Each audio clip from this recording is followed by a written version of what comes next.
വേലൂർ മണിമലർക്കാവ് ഭഗവതി ക്ഷേത്രത്തിൽ ഏഴാം പൂജ നടന്നു.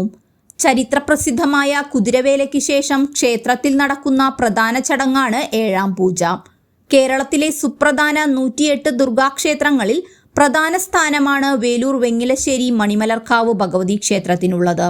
കുതിരവേലയുടെ മാഹാത്മ്യം തട്ടകത്ത് മാത്രമല്ല അറിയപ്പെടുന്നത്. അഷ്ടമംഗല്യ പ്രശ്നത്തിൽ നൂറ്റാണ്ടുകളുടെ പഴക്കം പറയുന്ന ക്ഷേത്രം ഒരു കാലത്ത് രാജഭരണത്തിന്റെ നേർസാക്ഷ്യം പറയുന്നതാണ് കുതിരവേലയ്ക്കെത്തുന്ന കുതിരകൾ എന്നാണ് പറയപ്പെടുന്നത്.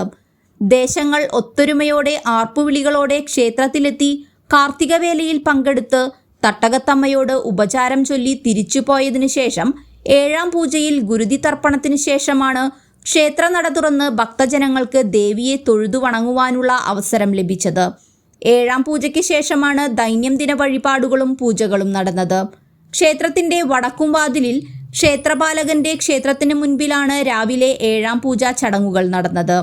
ക്ഷേത്രം കോമരം നവലൂർ ശ്രീനിവാസൻ ചടങ്ങുകൾക്ക് കാർമ്മികനായി.